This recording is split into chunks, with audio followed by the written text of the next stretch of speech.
awarded na po ito. Meron pong gaset. Meron pong gaset na hawak ang aming presidente.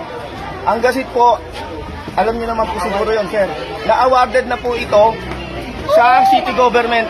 Nasa Maynila na po. Tsaka yung mother ko po, nung maliit pa po ako, nagbabayad po kami ng parang mga putang. Andito na po, nakamatay na po yung mga ninuno dito ng mga tao. Almost 100 years na po. Mahigit 100 years. Ngayon lang nagkaganito. Itong lugar namin. Manawagan na kayo sa mga senador. Tagal na namin po. Yung ginagawa sa aming stress, araw-araw, ginaganito kami. Yung mga trauma sa mga bata, lahat hindi natutulog kasi baka sunugin tong lugar namin. Wala kaming kalaban-laban.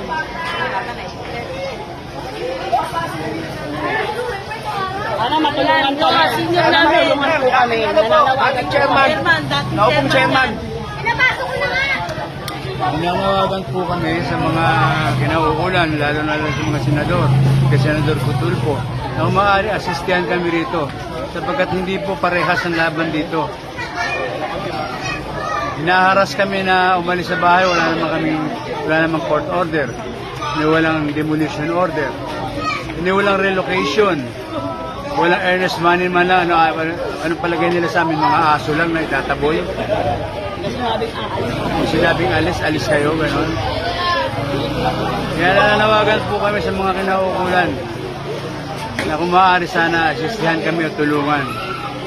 Ang kailangan po namin dito ay tulong na mahinto itong harassment na ginagawa sa amin. Kaya nananawagan po kami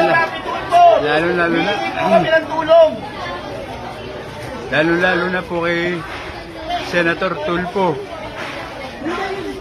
na kung maaari tulungan kami Senator Robin Padilla, sa mga makabayan, makataong BILG Secretary Ben Abalos, Secretary,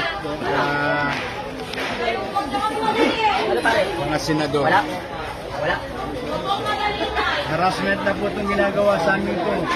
Bibigyan kami ng demolition days before.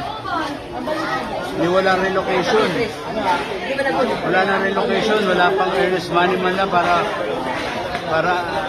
makapagpaumpisa ulit. Itatapon kami sa mga lugar na progreso. Hindi karagdagang gutom na po kami sa lipunan natin. Sige po, maraming salamat po. Salamat kuya. Salamat kuya. Ha ha ha ha ha!